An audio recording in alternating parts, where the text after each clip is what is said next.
You're listening to Later with Mo Kelly on demand from KFI AM 640. KFI AM 640. It's Later with Mo Kelly. Let's go beyond the box score with Jackie Ray. Jackie Ray, it's good to see you this evening. You ready to do this? I am ready to go.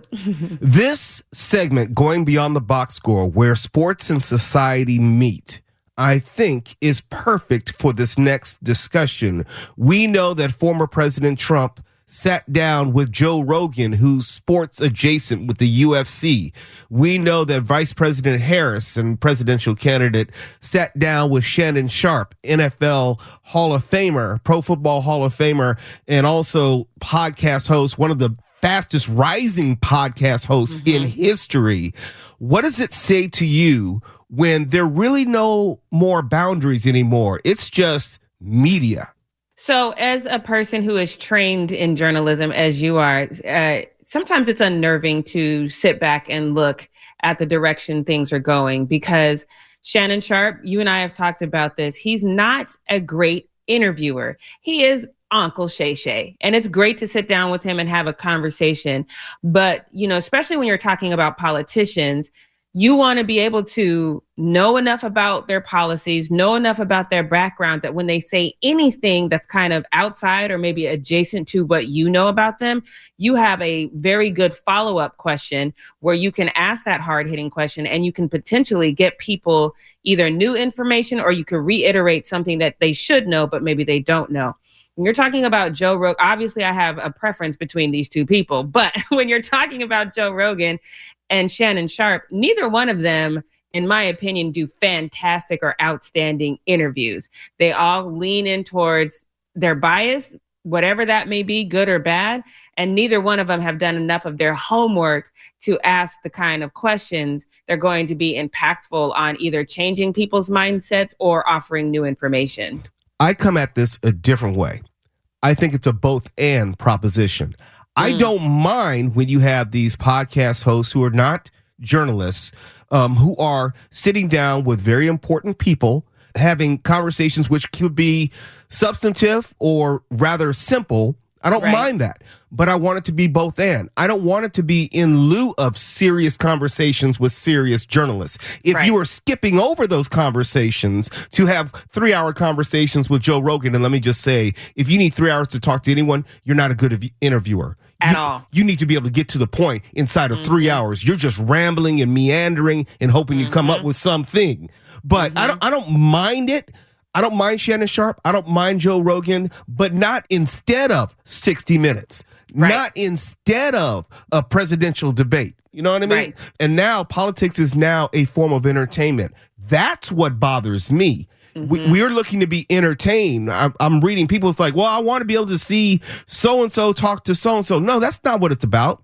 I want to be able to hear the substantive answers of a person who wants to be leader of the free world. And hopefully the person asking the question is armed well enough to be able to probe and actually get to something. For example, let me go back in history real quick. I didn't mind when Bill Clinton went on with Arsenio Hall. Yeah. Because he was also doing the other stuff. It was in addition to, not instead of. So that's where I come out on that. I don't think we're going to learn anything from either conversation. Will we be entertained? Probably. And if we're getting more entertainment than information and education, then I think it says more about us as a society. And that's exactly what I was going to say. I think if anyone wants to take anything out of this, it might be a self-reflection moment. Because we're at the point now where it's the dumbing down of our society. So now you have to ask yourself, am I part of the dumbing down? These are hard questions that we really need to ask ourselves. Do you need to see, and are you okay with Donald Trump going on the Joe Rogan show and then people who are actually trying to support his campaign being left in the cold while he does so? Or is it important to actually care about the American people? Do you want to hear him talk about how it was surreal for him to be in the White House? Or do you want him to break down his policies and how they are going to impact you and how he's going to go through our governmental process to get those things passed? I agree with, yes, you want to be able to relate to the person that's going to lead our nation. So I'm right there with you. I don't mind these one-offs that ask them more of those personal questions, but it has to be after I have seen you sit down with seasoned journalists, a political journalist who's been doing it for 30 years, who knows what you did when you were over here and has this background to ask questions that I wouldn't even think of. I need to see both. I need to see that you're going to be really good at your job and you are relatable. I don't need to know that you just appeal to whatever I think you should be. I need to know that you're educated enough to do this job.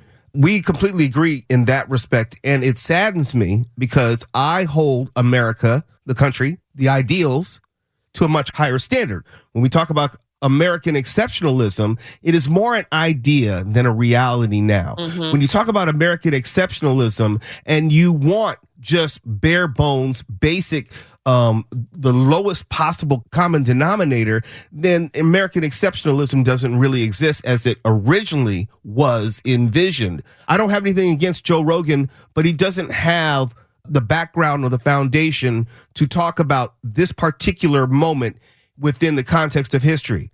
I don't have anything against Shannon Sharpe, but I damn sure know that he doesn't have the background, the historical foundation to be able to put any of this in its proper context. So we're just getting entertainment. And if that's all we want as a nation, then okay. But if that's all we want as a nation, then we shouldn't be surprised that we're not first in education. We shouldn't be surprised that we have the highest mortality rate when women give birth. We shouldn't be surprised that we are at the bottom of the barrel, that our dollar is losing its value. Don't be surprised. If you just want to laugh and giggle and let the world pass us by. Oh, you're saying that there's a correlation here? I am. No. I am. No. Yeah, like my dad used to tell me all the time, at the end of the day, your safety, your well-being is your own responsibility. And if you are not cognizant enough to know that you just want to know that a person agrees with your mindset instead of knowing that they can lead the country in the right direction, then you, my friend, are part of the problem. That agreement. I say it all the time. We are not, as Americans, we're not in search of information or even education.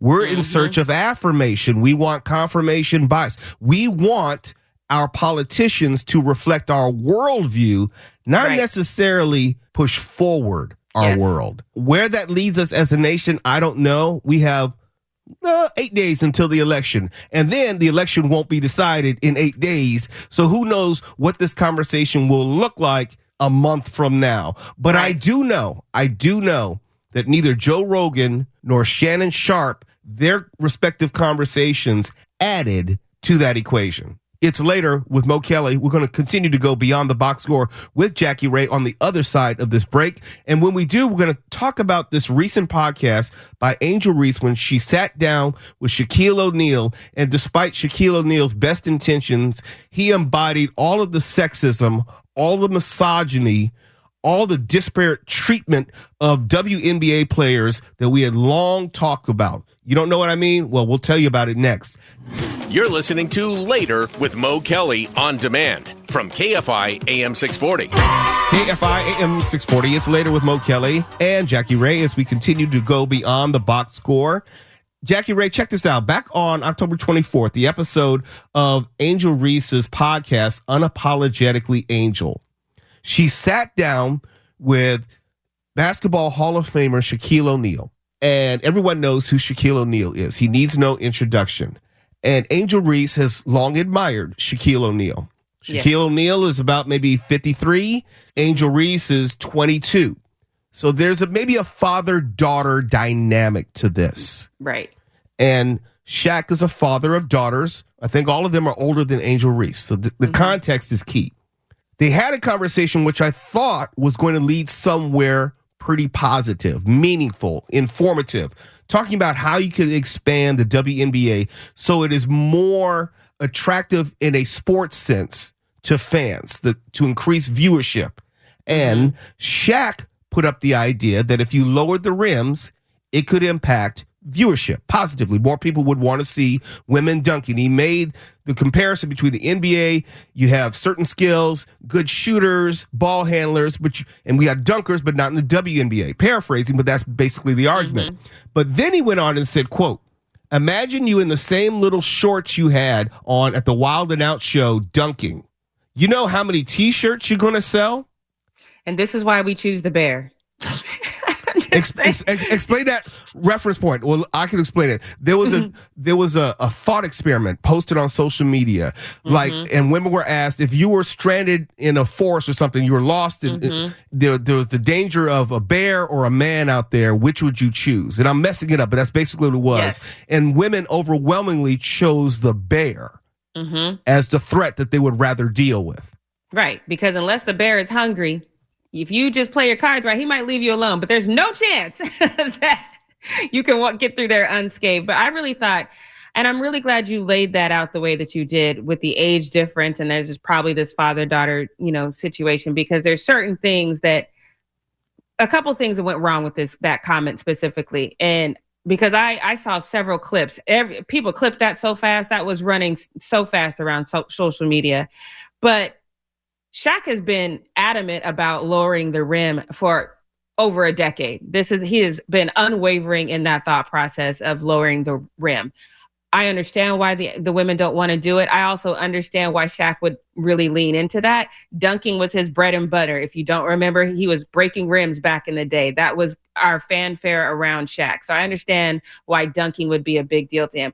But to add the booty short thing into it, women's sports are the only genre of sports where sex appeal is always at the forefront of how can we make it sexier? How can we make it sexier? When the NBA was failing, it wasn't about how can we make these men more appealing to women? It was about how can we make the game better? How can we make sure that people can have access to these athletes a little bit more? It's always about the game and the players playing it, not their attractiveness to the opposite sex. And so for Shaq to be as old as he is, know the history the way that he does, and still lean into that is a problematic sentiment, because quite frankly, as a person who's been covering the WNBA for 3 years and has been a fan for much longer, I do not care about the fans that need to see booty cheeks on a dunk. You can go. What's troubling to me is there's the historical aspect of, yes, we see what they do with women's volleyball, for example. You see what they've done with women's tennis and how they've sexualized a lot of the outfits for the purpose of television viewing. Right. Even gymnastics, men's outfit versus women's outfit. Absolutely. And I understand with Shaq's very Neanderthal-esque delivery, what he was getting at, though horrible. What he did have correct was lowering the rims. I agree with that. We don't need the booty shorts, but I agree with lowering the rims. Here's why. They already play with a smaller ball. It's not as if that subtle differences between the men's and women's game will destroy the integrity of the game. If he could have left out the booty shorts and the sexualization of it out of his remarks, then I think I would have been okay, and most people would have been okay. But he's not wrong about lowering the rim, at least from where I sit. So I've had this conversation with several players. Olivia Nelson-Ododa, she's a forward for the Connecticut Sun. She can actually dunk. She doesn't dunk. And so I had the chance to ask her, Olivia, why don't you dunk? So to your point, it's a catch-22. She doesn't agree with the lowering of the rim, but by her own admission, she can't just dunk at will during the game, because it's got to be something she practices over and over again. She's got to be mentally prepared for. That's something that you have to do when something's just outside. For those of you who are not athletic, I sing, so let's do this. There's certain notes that I can hit just off top. Right. There's certain notes that if I'm going to sing that song, I need 3 days of practice first, because that note's a little bit out of my range, because that's something that's not easy for me.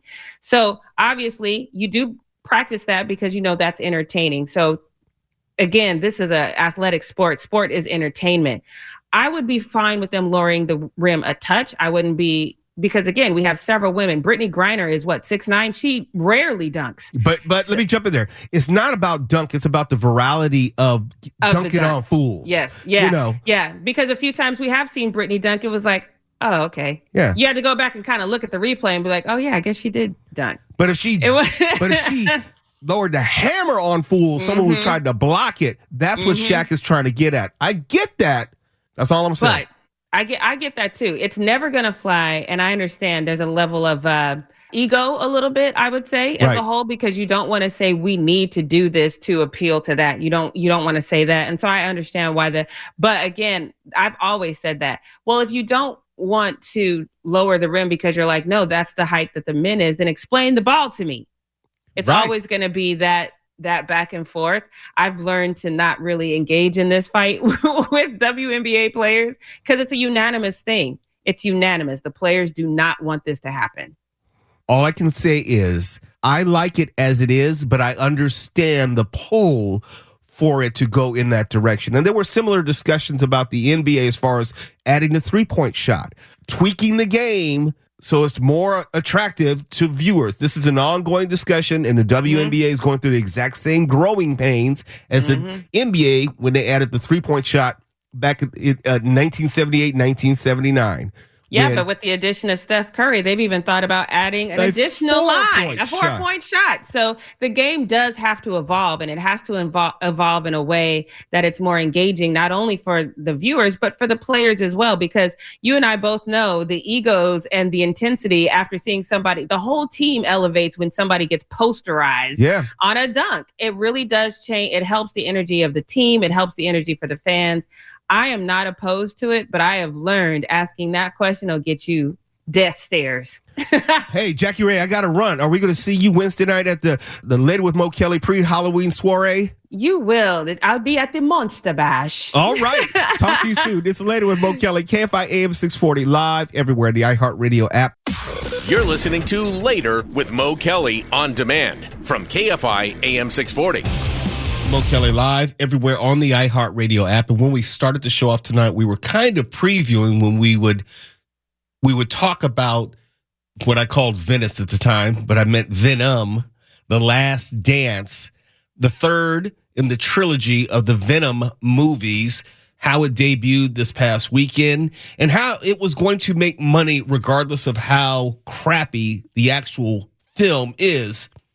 It's grossed $175 million off its first weekend. It did gangbusters internationally, $124 million internationally. By any, I'll say, financial measure, that is a hit because the budget was only about $120 million.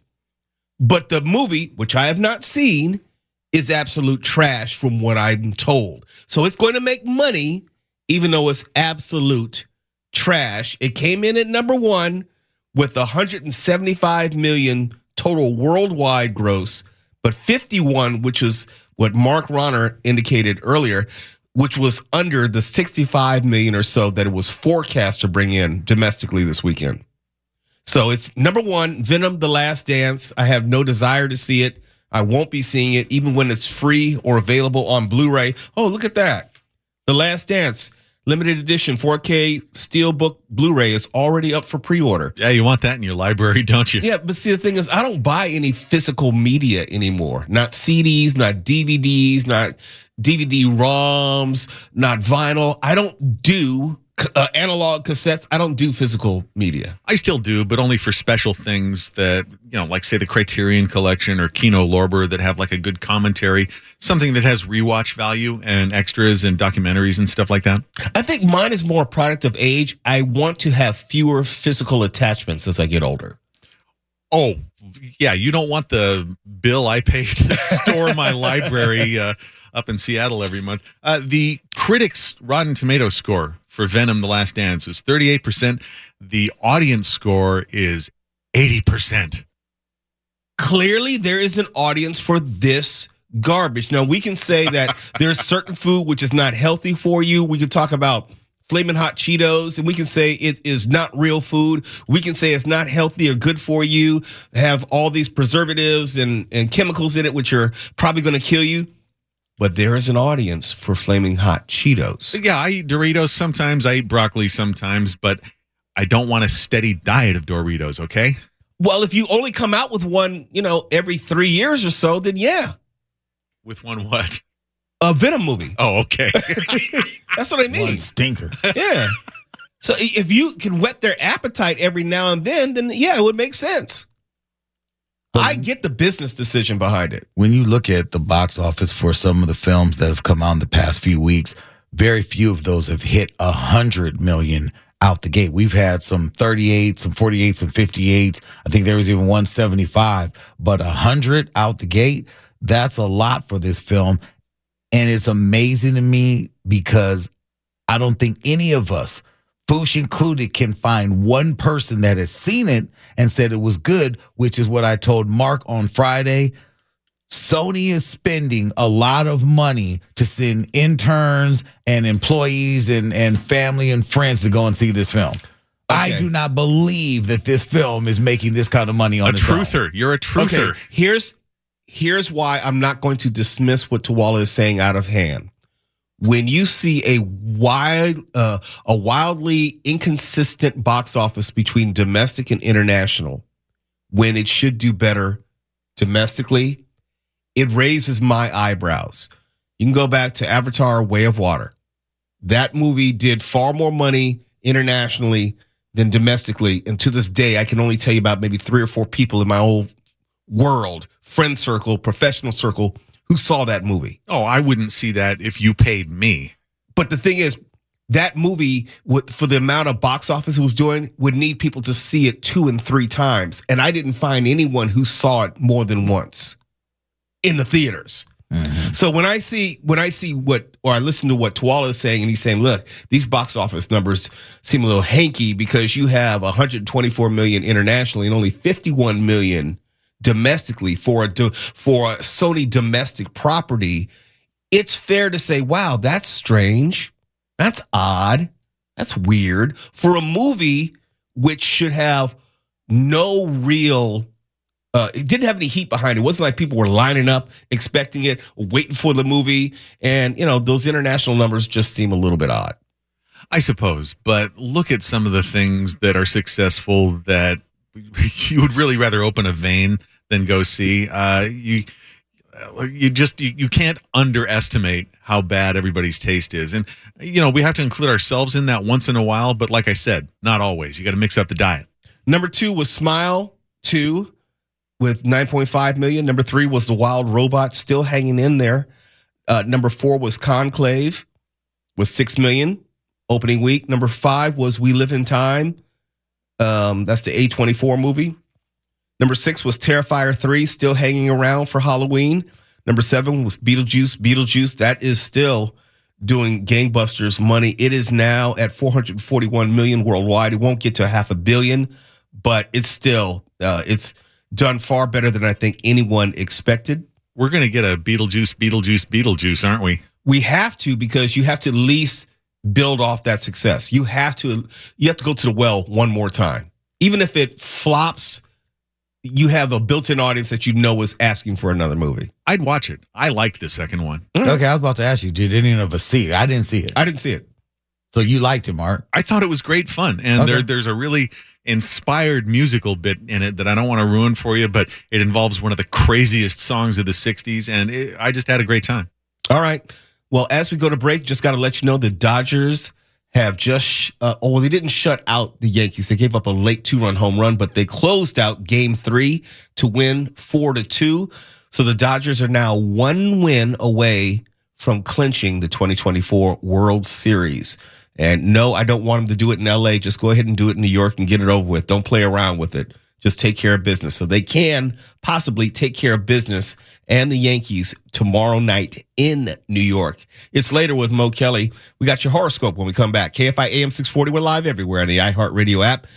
You're listening to Later with Mo Kelly on demand from KFI AM 640. KFI Mo Kelly live everywhere on the iHeartRadio app. And your horoscope for this week, the best Halloween costumes based on your zodiac sign. Let's start, as always, with Aries. Your best Halloween costume is Flamin' Hot Cheetos. What? Yeah. Impossible to ignore and harder than a stain to get rid of. Aries is Flaming Hot Cheetos personified. If Aries were a convenience store staple, it would be the finger-staining, hysteria-inducing, fire-breathing Flaming Hot Cheeto. Never afraid to go big and rarely in the mood to go home, Aries is well-suited or bagged to rep this cult favorite corn chip. Taurus, your best Halloween costume is Venus, the goddess of love. Taurus is ruled by and can choose to channel Venus herself. Taurus is ruled by Venus, planet of attraction and attachment. Named for the goddess of love, beauty, and fertility, bulls can lean in by dressing as Venus herself, draped in ivy and passing out pomegranates to plebeians. Gemini, Mark, this is for you, okay? I'm ready. Maybe I'm not. I don't know. This is so great. Okay, I'm not ready. Yeah. His best costume, or which best suits his zodiac sign? Princess Leia. Yep. Quick on the draw and with a quip, Princess Leia is a big-time space-bunned Gemini.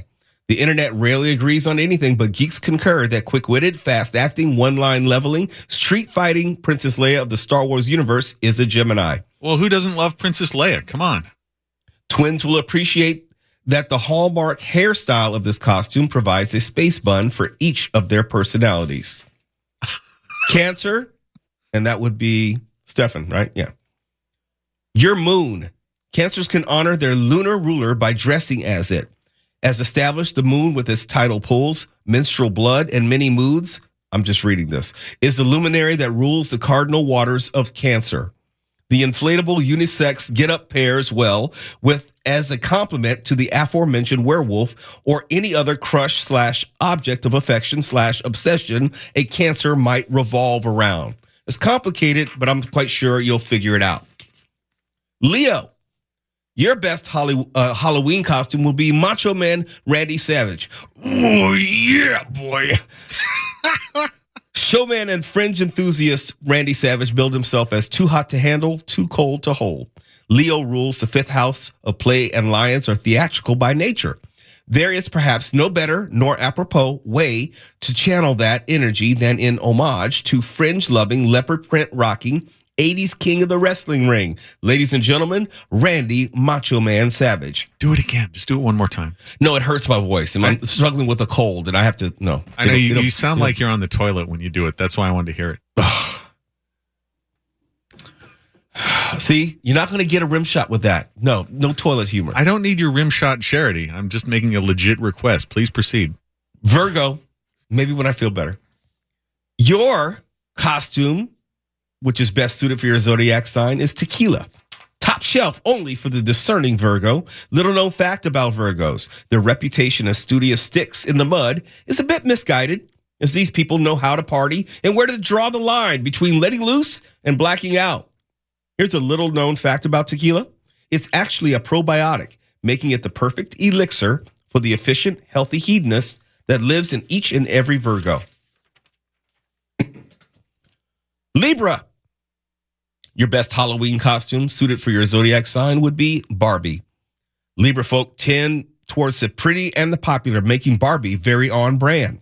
Libra is ruled by Venus, planet of aesthetics, and is the sign associated with justice and partnership. Enter Barbie, a Mattel distillation of unrealistic yet enduringly aspirational beauty standards. On the uptick, Barbie has given women the gift of believing they deserve a hot partner willing to coordinate outfits, a dream home to call their own, and a hot pink sports car. So it ain't all bad. Scorpio, are you ready, Twala, for the Halloween costume which best suits your zodiac sign? Oh, yeah. Plague Doctor. What the hell is that? I know what that is. That's the one with the long beak that looks like a bird. Yeah. Oh, okay. Scorpios are natural healers and fearless in the face of death and or pestilence. Scorpio rules the 8th house of death, and as such is less squeamish about life cycles and closures than other signs. This Plague Doctor costume speaks to that shadowy comfort and the Scorpion's preference for black robes and anonymity. Yep. I like this costume. All right. Sagittarius, that's me. My best suited Halloween costume is a disco ball. Of course Round it and is. sparkly and just twirly. Yep. Ruled by expansive, exuberant, planet Jupiter, archers are inclined to have a good time all the time, wherever the fates direct them. Well, I won't disagree with that. Adding an instant and rollicking party vibe to any scenario, be it baptism or barbecue, Sagittarians are the disco ball of the zodiac and can embody that honor with this facet forward accessory kit. Flamboyant. If you say so. Uh-huh. Devil is a Halloween costume for Capricorns. That's weird. In the major arcana of the tarot, the sign of Capricorn is symbolized by the Devil card. With cloven hooves and carnality in common, goats can get on board with being Beelzebub. For character inspiration, see Black Phillip in The Witch. Hoodies rock and Satan rules. For Aquarius, your preferred costume is hippie. They don't call it the age of Aquarius for nothing, folks. At their loosest and most liberated, water bearers are about radical freedom, untamed pubic hair. Yeah. Yes, untamed. What are you reading? Why do you give this to me, Tuala? This is the costume And of the Aquarius. and the impassioned flying of the proverbial freak flag. Raise yours DIY dressing like the hippies of yore, or make like a fascist yuppie. And last one, Pisces. Your preferred costume, given your zodiac sign, is fairy. Pisces folk love a woodland scene and winged creature. Pisces people lean hard into fantasy and in most cases prefer to see themselves as winged creatures flitting through an enchanted forest rather than flightless humans walking the uninspired aisles of Trader Joe's. Here's your chance to take that flight of fancy, fam. And there is your horoscope for this week as we approach Halloween. KFI AM 640, we're live everywhere on the iHeartRadio app. Talk without the tilt. KFI. And KOST HD2. Los Angeles, Orange County. Live.